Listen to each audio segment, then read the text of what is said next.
Baik,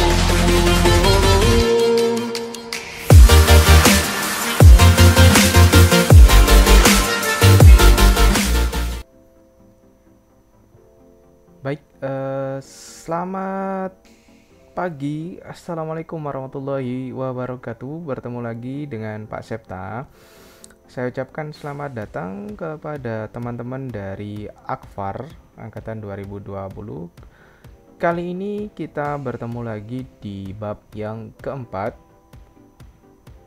membahas materi identitas nasional. Oke.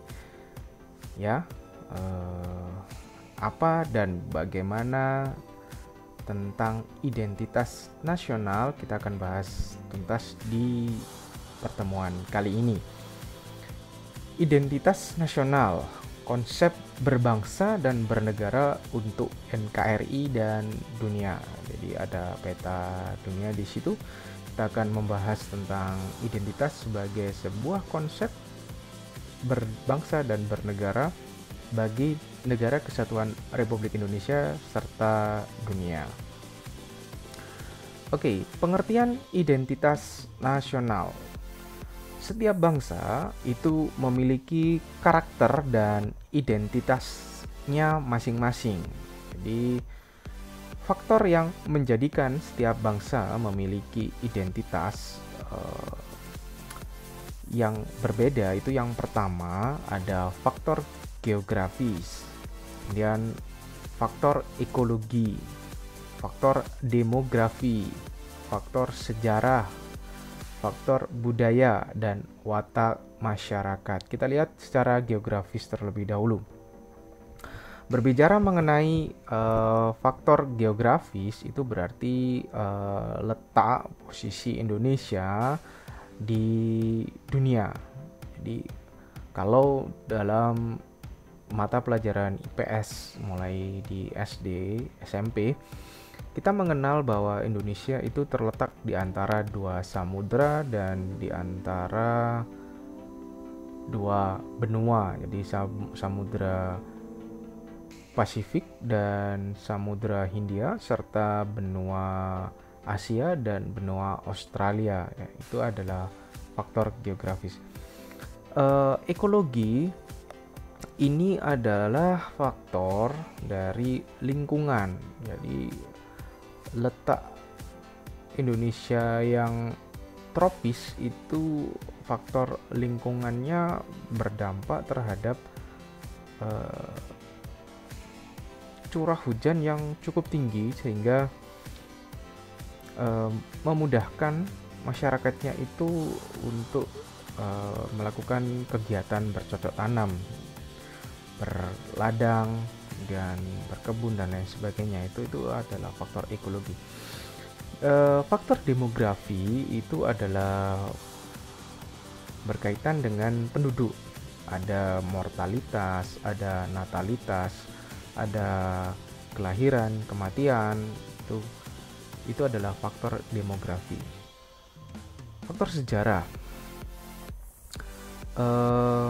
Indonesia pernah mengalami masa kejayaan di masa lampau ketika kerajaan Sriwijaya dan Majapahit itu berkuasa. Jadi pernah menyatukan Nuswantara. Jadi itu juga menjadi salah satu faktor yang mempengaruhi identitas nasional. Yang berikut ada faktor budaya. Faktor budaya ini lebih ke arah culture apa saja yang ada di negara kita, budaya-budaya apa saja yang ada di negara kita. Dan yang terakhir adalah watak masyarakat. Kalau kita perhatikan watak masyarakat ini di setiap wilayah itu memiliki perbedaan. Di setiap provinsi, di setiap pulau itu memiliki watak masyarakat yang berbeda-beda, dan ini cukup menarik kalau kita cermati dan bisa kita kaji. Indonesia selain faktor-faktor yang ada di atas tadi itu dikenal sebagai negara yang memiliki keramahan dan kekayaan budaya. Ya, ini saya kira sudah jelas ya, kalau kita berbicara tentang keramahan, negara kita merupakan negara yang sangat terkenal dengan keramahannya. Kemudian apalagi berbicara dengan kekayaan budaya, saya kira di Indonesia itu budaya yang ada itu tidak bisa kita hitung ya. Hampir di setiap wilayah, hampir di setiap daerah itu selalu ada budaya-budaya yang mungkin ada yang belum terekspos, ada yang belum terpublikasi, masih perlu dilakukan penjajakan, penelitian, sehingga kita bisa tahu kekayaan keragaman budaya di Indonesia. Nah, Indonesia memiliki pulau terbanyak di dunia. Jadi, negara tropis yang mengenal musim hujan dan panas, negara yang memiliki suku, tradisi, dan bahasa terbanyak di dunia. Inilah yang menjadi ciri khas yang membedakan bangsa Indonesia dengan bangsa lain. Jadi, kalau kita bicara tentang identitas, berarti teman-teman harus melihatnya secara komprehensif ya, secara keseluruhan, secara utuh, tidak terpisah-pisah ya, tidak terpisah-pisah. Jadi karena negara yang kepulauan, negara yang diapit oleh dua benua, dua samudra, negara yang terdiri dari dua musim hujan dan musim panas, negara yang beragam suku, tradisi, bahasa, ini yang menjadi ciri khas dari bangsa Indonesia terhadap bangsa lain. Jadi ini yang membedakan dengan bangsa lain. Oke, ini adalah geografi ekologi membentuk suatu identitas. Jadi letak Indonesia yang diapit oleh Samudra Hindia dan Pasifik ini teman-teman bisa lihat, ini adalah faktor yang juga membentuk suatu identitas. Kemudian wilayah Indonesia yang berbentuk kepulauan ini juga membentuk identitas yang berbeda-beda ya.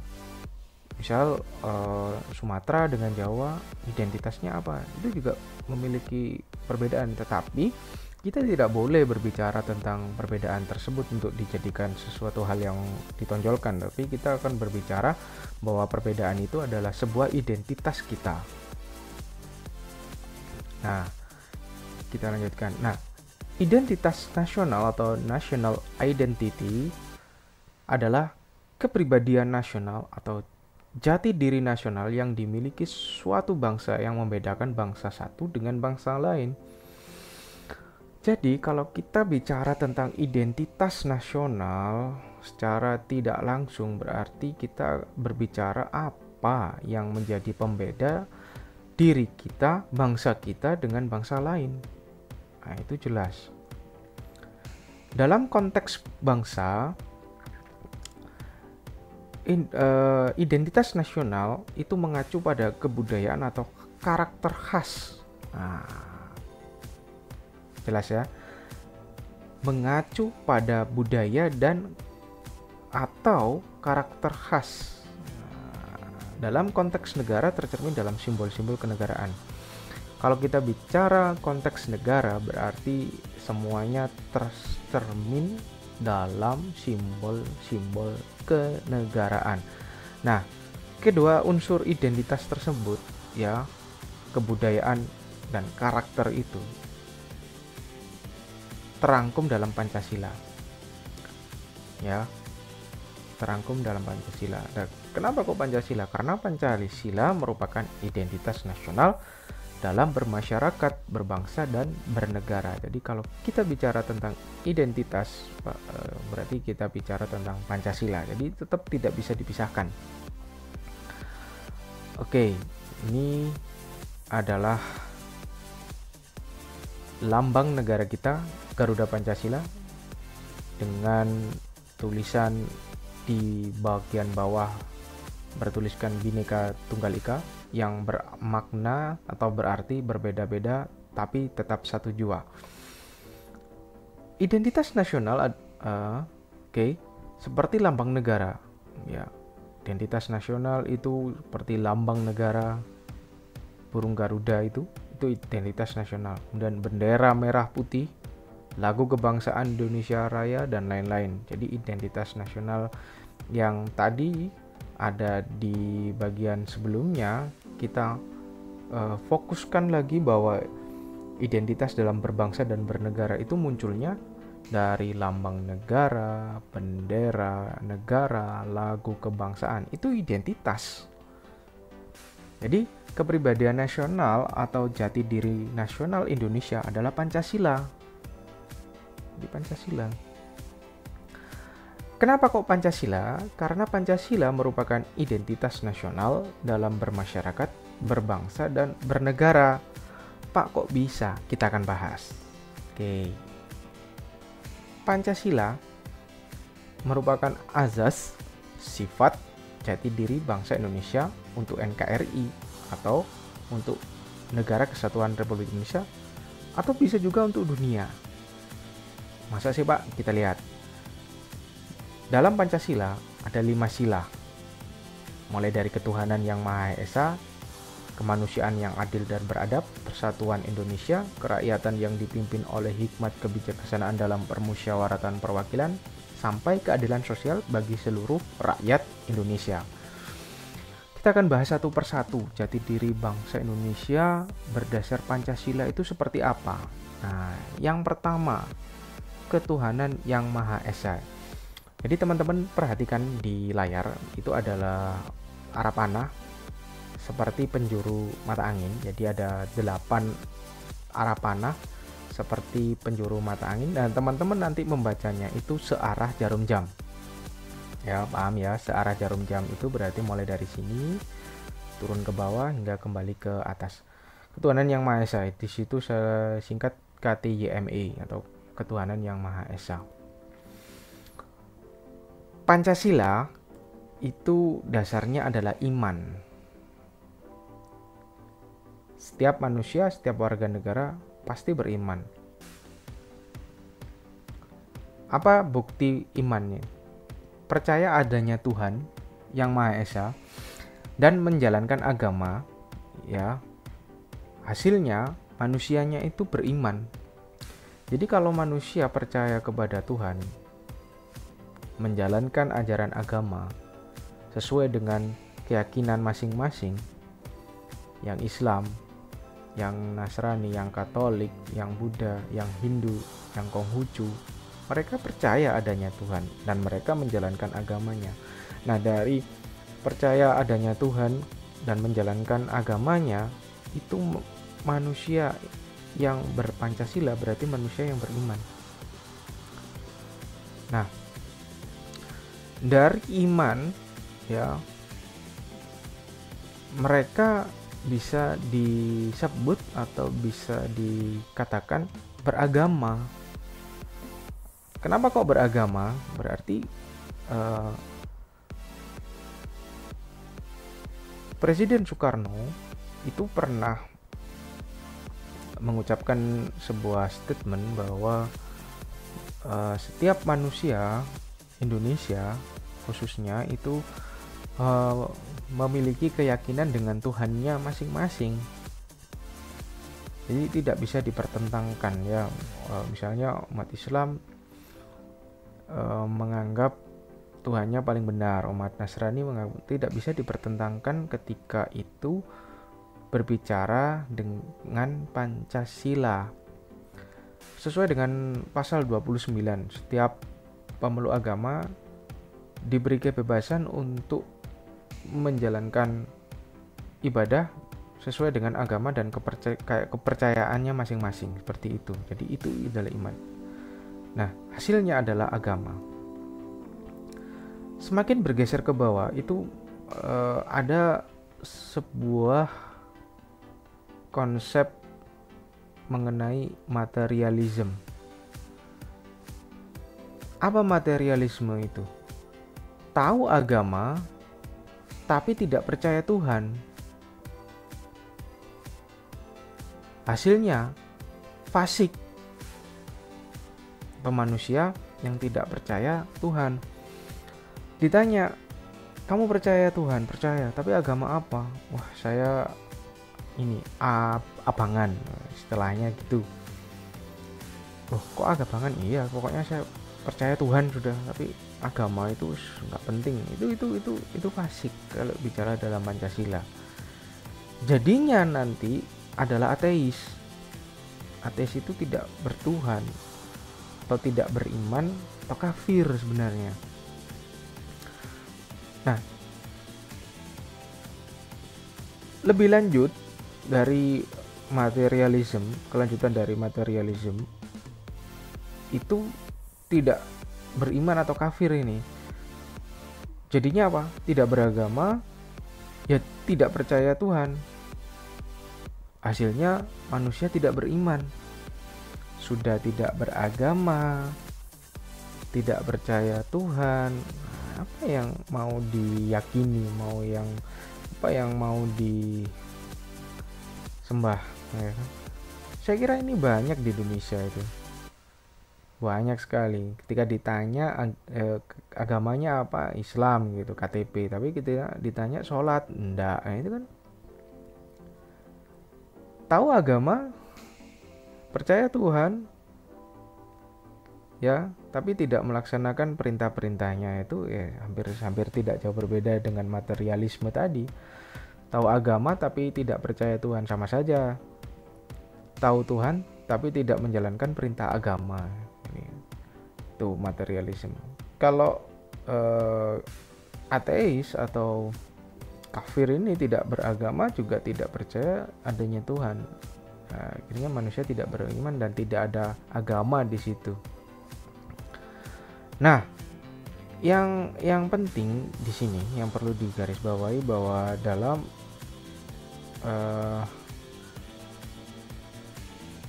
sekulerisme itu mereka percaya adanya Tuhan tapi tidak beragama atau tidak menjalankan agama.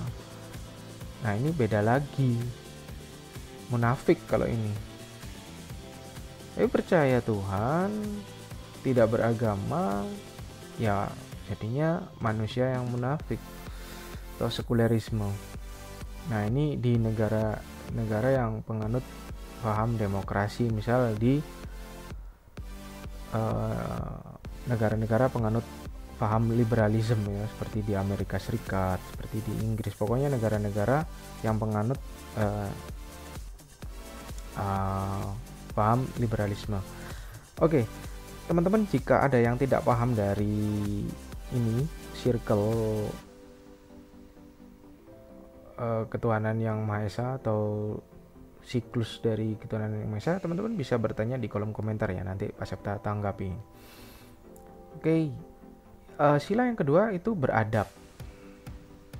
Kemanusiaan yang adil dan beradab. Apa yang pertama? Manusia yang bermartabat.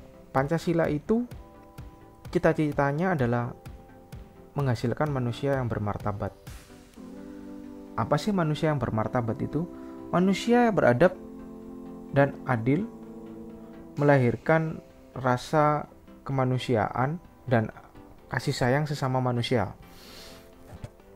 Pak Karno menyederhanakan bahasa ini dengan bahasa humanisme atau memanusiakan manusia. Kasih sayang sesama manusia, memunculkan kemanusiaan, empati, simpati, itu adalah manusia yang bermartabat ya dalam ranah Pancasila. Nah, setelah manusia yang bermartabat tadi itu, berikutnya adalah adil. Adil ini relatif sifatnya. Nah, kita semakin ke panah yang di bawah. Lawan dari bermartabat itu tidak beretika atau amoral. Kalau bermartabat tadi itu adil, kemanusiaan, kasih sayang. Nah, amoral atau tidak beretika itu mengerti tentang keadilan, ya, tahu keadilan, cara keadilan lantang dia, tetapi tidak beradab. Seperti manusia egois, mementingkan diri, kelompok, tega, dan dapat bertindak kejam untuk mencapai tujuannya, itu merupakan tindakan amoral, ya, tindakan amoral atau tidak beretika. Jadinya manusianya tidak beradab atau bahasanya biadab. Dari manusia yang biadab tadi, yang tidak beradab, apa yang terjadi? Manusianya tidak bermartabat, sudah tidak beradab dan tidak adil, menghasilkan manusia tanpa peduli, mementingkan diri pribadi, bergembira di atas penderitaan orang lain. Itu adalah manusia yang tidak bermartabat. Nah, kontra dari adil itu adalah tidak adil. Tidak adil, ya kan? Tidak adil ini menghasilkan apa? Kemunafikan atau kepura-puraan, tidak tulus. Kenapa kok menghasilkan seperti itu, Pak? Iya, mengerti dan paham tentang adab, tetapi tidak adil, melahirkan manusia-manusia munafik, pura-pura tidak tulus dan lain sebagainya, pamrih dan lain sebagainya. Teman-teman perlu cermati ini, bahwa identitas nasional kita itu adalah manusia yang bermartabat loh, manusia yang beradab, kasih sayang, memanusiakan manusia, kemudian adil. Nah, yang harus kita hindari yang panah, yang berwarna merah ini, amoral, tidak bermartabat, tidak adil, munafik, itu harus kita hindari karena itu bukan identitas kita berdasarkan Pancasila, ya kan? Bukan identitas kita berdasarkan Pancasila. Oke. Nah, biasanya itu cenderung ada di negara-negara yang penganut paham demokrasi, khususnya demokrasi liberal, ya kan? Demokrasi liberal, negara-negara sekularisme seperti itu. Sila yang ketiga itu adalah Persatuan Indonesia. Kata kuncinya adalah kesatuan bangsa. Dalam ranah Pancasila itu adalah nasionalis integrasi yang kuat. Jadi kata kuncinya adalah persatuan dan kesatuan itu melahirkan nasionalisme sebagai bangsa yang kuat. Jadi untuk menciptakan sebuah integritas itu diperlukan persatuan dan kesatuan. Sudah, maka bangsanya akan menjadi bangsa yang kuat atau bangsa yang disegani bagi negara lain atau bangsa yang lain. Kemudian dari persatuan dan kesatuan tadi melahirkan nasionalisme sebagai bangsa yang kuat,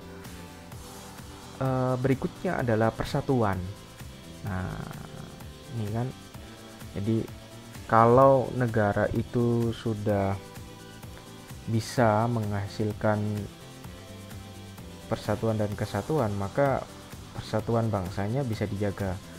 Nah, lawan dari persatuan itu adalah tirani kelompok. Apa itu tirani kelompok?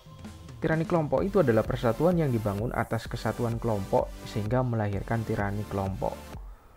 Akhirnya dari tirani kelompok tadi itu memunculkan yang namanya kesatuan kelompok. Dari kesatuan kelompok, kalau di berbagai wilayah di Indonesia sama-sama menonjolkan kesatuan kelompoknya, yang terjadi adalah disintegrasi, perpecahan. Kenapa? Karena setiap kelompok itu percaya bahwa dirinya itu paling benar, dirinya itu, kelompoknya itu paling benar, dan hal tersebut itu di atas segala-galanya.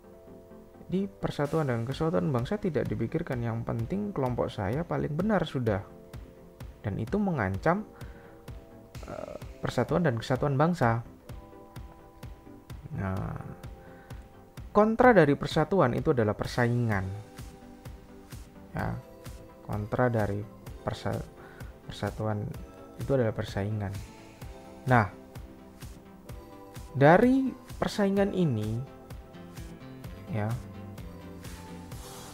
ada dua hal yang sangat kontradiktif. Kenapa saya bilang kontradiktif? Persatuan tadi itu dalam ranah yang negatif itu memunculkan sebuah semangat oportunis ya. Oportunis itu dia percaya bahwa kesatuan itu penting, tetapi persaingan dalam kelompoknya itu menjadikan manusia menjadi kelompok oportunis itu. Artinya oportunis itu adalah kelompok yang mencari kesempatan. Entah kesempatan dia mendapatkan jabatan, entah kesempatan mendapatkan kelompoknya bisa eksis dan lain sebagainya. Itu oportunis. Dan itu biasanya di negara-negara yang menganut paham demokrasi. Saya kira di Indonesia juga ada hal seperti ini. Tirani kelompok, disintegrasi, persaingan, oportunis itu ada. Di sila yang keempat berkaitan dengan identitas nasional, kerakyatan yang dipimpin oleh hikmat kebijaksanaan dalam permusyawaratan perwakilan. Pancasila itu menganut azas atau paham kerakyatan. Nah, apa kerakyatan itu? Musyawarah yang disyarankan agama dilaksanakan dengan hikmat kebijaksanaan sehingga melahirkan keputusan yang berpihak kepada kepentingan rakyat. Jadi nggak main-main loh kerakyatan ini. Disarankan agama. Coba bayangkan teman-teman kemarin yang beberapa waktu yang lalu kemarin ya, tentang RUU Cipta Usaha Kerja atau Omnibus Law. Kita lihat di situ. Apakah yang sudah disarankan agama itu dilaksanakan dengan baik, dengan bijak, sehingga melahirkan keputusan yang berpihak kepada kepentingan rakyat? Ya kan? Coba teman-teman perhatikan nih. Ya, perhatikan dengan seksama. Cermati saja. Ya, silakan tertawa teman-teman.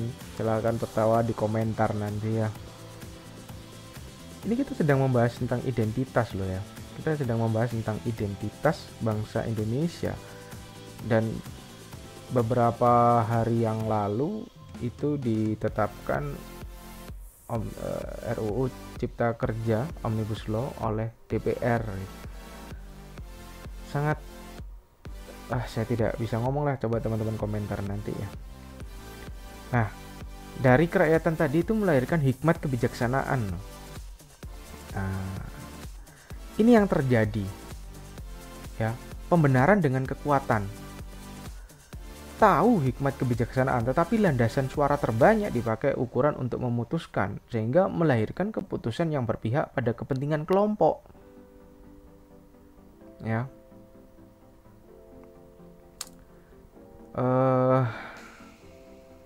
Intinya tahu bahwa kebijaksanaan itu harus diprioritaskan, tetapi mereka lebih memilih voting untuk memutuskan keputusan, untuk melahirkan keputusan, dan itu saya yakin ada keberpihakan pada kepentingan kelompok tertentu, dan saya tidak tahu siapa, dan saya tidak mau membahas lebih jauh ya, karena nanti kalau berbicara lebih jauh tanpa ada dasar fakta yang kuat, saya bisa kena UU ITE nanti.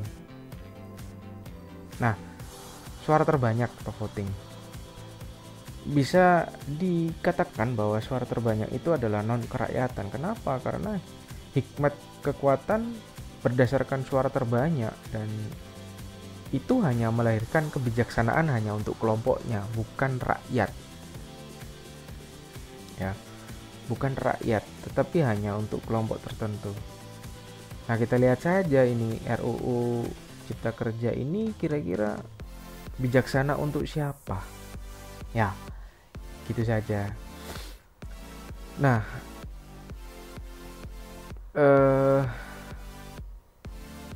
kebijaksanaan melahirkan keputusan yang berpihak kepada rakyat itu pastinya adalah hikmahnya kekuatan. Tapi kekuatan yang bagaimana? Yang jelas dominasi kelompok. Kenapa kok dominasi kelompok? Mereka tahu bahwa musyawarah mufakat itu adalah sarana untuk menghasilkan demokrasi. Tahu.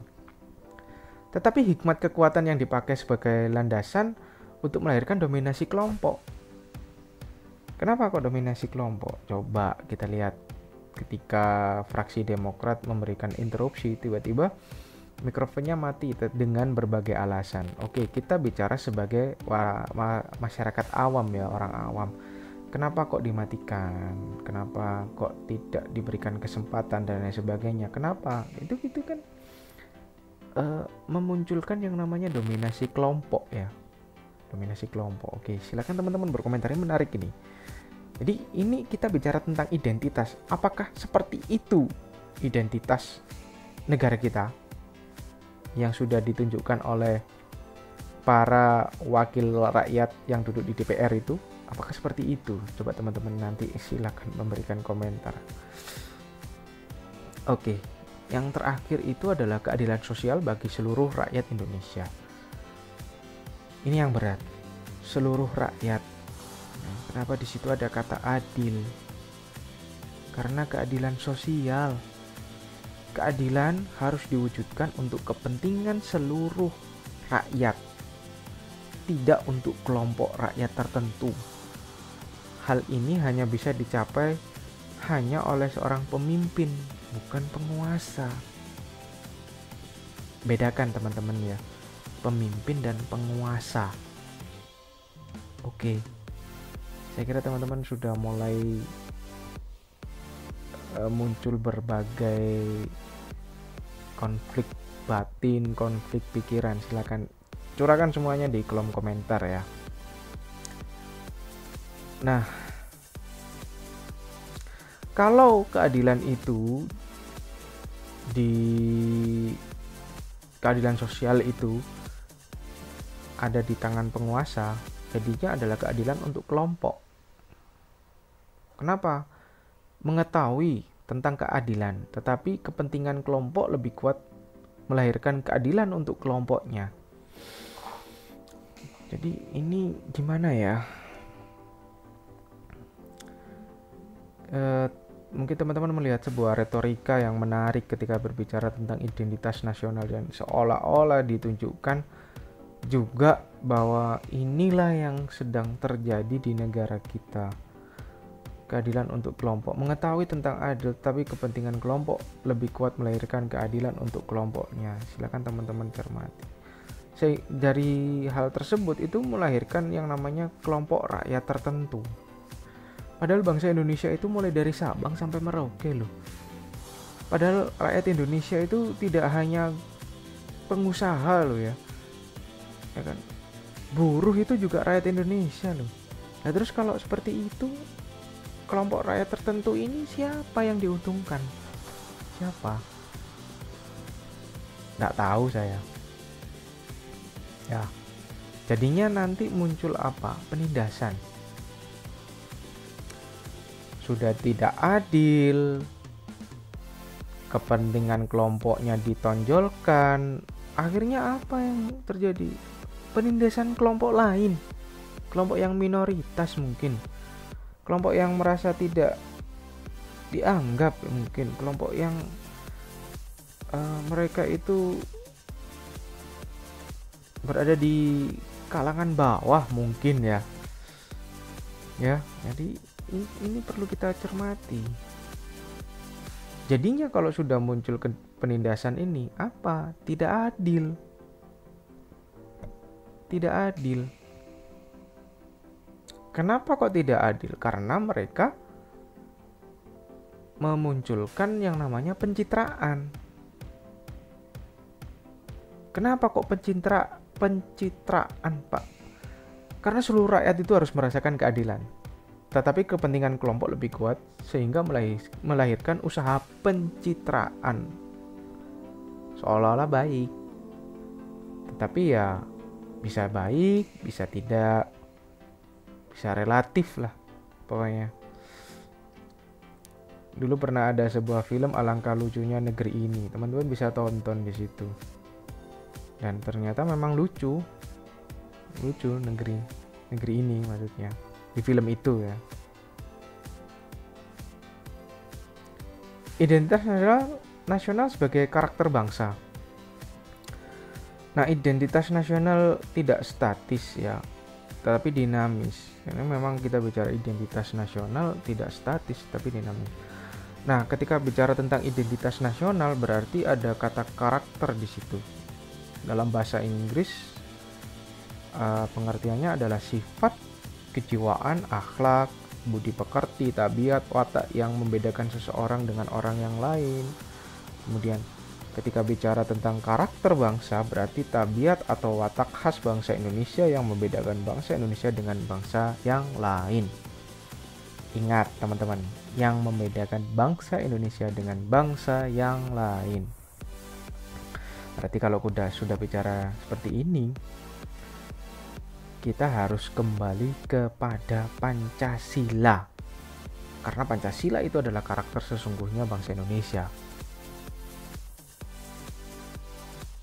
Bagaimana Pak kita bisa menjadikan Pancasila sebagai karakter atau identitas nasional? Nah ini, yang pertama ada karakterisasi, kemudian ada organisasi, kemudian ada penilaian, tanggapan, dan akhirnya diterima. Jadi karakter itu tidak serta-merta, oh karakternya seperti ini, karakternya pemarah, oh tidak bisa. Teman-teman harus melalui tahapan 5 ini. Jadi karakter bangsa Indonesia itu apa sih? Harus organisasi atau organized, kemudian dinilai. Setelah dinilai, diberikan umpan balik kepada masyarakat, ditanggapi bagaimana dengan masyarakat, sehingga akhirnya nanti bisa diterima oleh masyarakat. Jadi tidak serta-merta pembentukan karakter atau pembentukan identitas nasional seperti ini, oh tidak bisa. Nah, apa yang menjadi karakter pendidikan 4 pilar pendidikan menurut UNESCO? Yang pertama adalah learning to know, dan learning to do, dan learning to be, learning to live, learning to live together. 4 hal ini itu penting karena akan mempengaruhi saat yang bersangkutan melakukan 2 pilar lainnya. Apa 2 pilar lainnya? Learning to be dan learning to live together. Karena learning to be dan learning to live together itu lebih dekat dengan karakter ya. Lebih dekat dengan karakter.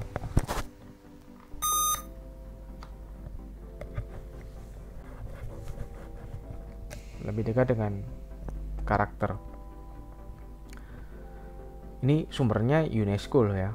Sumbernya UNESCO. Nah, ketika bicara tentang identitas, berarti kita bicara tentang karakter bangsa. Karakter bangsa Indonesia itu bisa dilihat dari atau bisa ditempuh dari yang pertama pendidikan informal dalam keluarga, pendidikan non formal, lingkungan, serta pendidikan formal. Jadi di rumah itu diberi pendidikan karakter seperti apa oleh orang tuanya, kemudian di lingkungan masyarakatnya itu bagaimana pendidikan karakternya, kemudian di sekolah itu seperti apa pendidikan karakternya. Ini juga pendidikan karakter bangsa loh. Apa tujuannya? Perubahan individu, ya, individu dan sosial ke arah yang lebih baik. Jadi tidak hanya individunya saja, tetapi sosialnya itu menuju ke arah yang lebih baik. Apa arah yang lebih baik itu? Bangsa yang berkarakter baik, ya, akan maju, sejahtera, lahir batin, adil makmur. Dah jelas. Sejahtera, lahir batin, adil makmur. Itu tujuannya.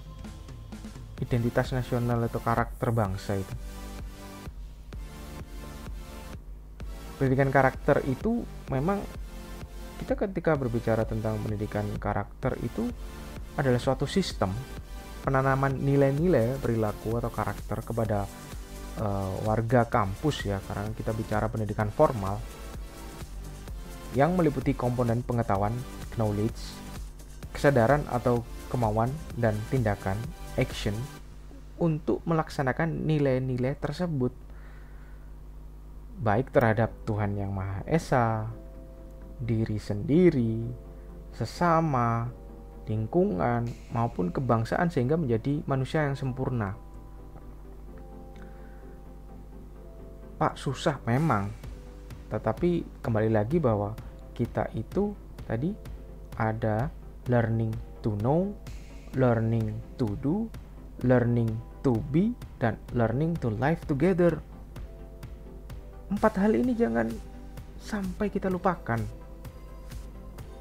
karena itu adalah kunci dari pendidikan karakter, dan itu merupakan identitas nasional yang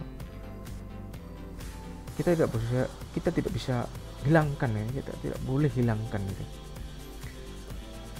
Nah, ini silakan teman-teman jawab pertanyaan penting dalam pengembangan karakter. Apa ciri karakter yang baik menurut Pancasila?